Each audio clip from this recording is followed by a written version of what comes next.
The United States economy boomed during the 1920s, but it also had signs of weakness. Businesses produced more goods than consumers could afford.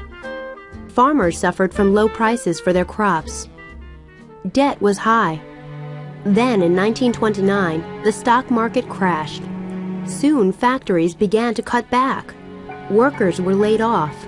The good times ended, and the Great Depression began. Unemployment reached an all-time high.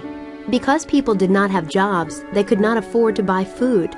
They were forced to rely on soup and bread lines to survive. Poverty and suffering spread across the country. The Great Depression hit farmers hard. Those in Kansas, Oklahoma, Texas, and New Mexico suffered even more when a natural disaster struck.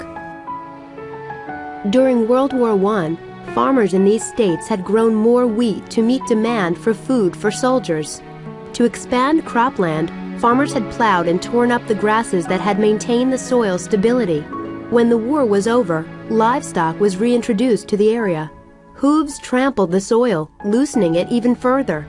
In addition, rainfall accumulation dropped in the plains region, drying the land. Droughts struck the plains throughout the 1930s. These droughts turned the soil to dust. As a result, the southern plains came to be called the Dust Bowl. Starting in 1934, strong windstorms hit the area and the loose soil blew up, forming black dust clouds that reached as far as 4 miles into the sky and traveled as far as 3,000 miles. On April 14, 1935, one of the largest dust storms hit the southern Great Plains. The day began as a pleasant one. Then, all of a sudden, a large black cloud appeared. It quickly swallowed up anything in its path. People were forced indoors to avoid the choking black storm. That day is now referred to as Black Sunday. The mix of drought, loose soil, and dust storms caused crops to fail, livestock to starve, and farmers to lose everything. One of President Franklin D. Roosevelt's New Deal programs addressed the Dust Bowl. In 1935, the Soil Conservation Service was created. This program implemented new techniques like crop rotation and planting shelter belts in an effort to save farmland. In crop rotation, a farmer plants one crop one season and another crop the next, keeping disease and insects from settling in the area. Farmers also leave some of their fields unplowed each year, allowing the soil to build back its nutrients. A shelter belt is a strip of trees or large shrubs that is planted alongside farm fields. The trees block the wind, preventing it from kicking up soil.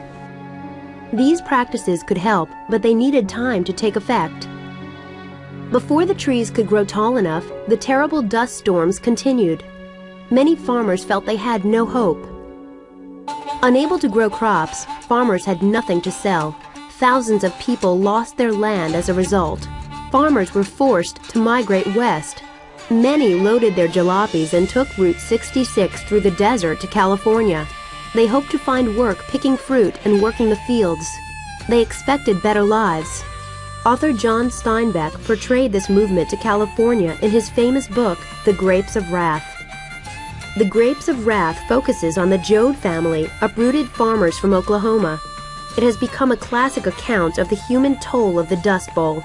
If you read the letters of the migrants who are coming in, they are influenced by Hollywood images. They're influenced by fruit crate labels that they've seen that describe this sense of luxury, not just a little bit better than Oklahoma, but really a place where your dreams come true. And certainly that theme is absolutely central to the Grapes of Wrath, because each member of the Joad family and the others that are traveling westward with them have a piece of the California dream, something that's calling them here. And we find as the novel progresses that those pieces of the dream fall flat. When the migrants arrived in California, they came into a state that already had considerable turmoil of its own. California did not escape the Great Depression.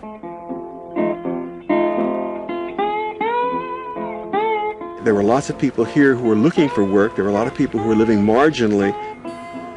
After a long, hard journey, refugees entered California full of anticipation and hope, but they found more hardship. Large corporations owned most of the farmland, and they controlled employment. There were plenty of local people to work in the fields, so there were not many jobs for the migrants. Homeless and jobless, many migrants were left to fend for themselves. They lived in tents or cardboard shacks without water or electricity. Most were hungry and many grew sick. Rather than using their surplus produce to help the needy migrants, the farm companies destroyed it to keep prices high. In The Grapes of Wrath, Steinbeck expressed his outrage. There's a crime here that goes beyond denunciation. There is a sorrow here that weeping cannot symbolize. The fertile earth and the ripe fruit and children dying of pellagra must die because a profit cannot be taken from an orange. The people come with nets to fish for potatoes in the river, and the guards hold them back. In the souls of the people, the grapes of wrath are filling. Steinbeck's book brought the suffering of the migrants into the public eye. Some people were outraged over the treatment of these Americans. Others, like FBI Director J. Edgar Hoover, thought the book was a false picture of reality. Hoover considered Steinbeck a danger to freedom and democracy and accused the author of being a communist. First Lady Eleanor Roosevelt toured the migrants' camps and witnessed how the people lived. Her support of Steinbeck's book silenced many of its critics.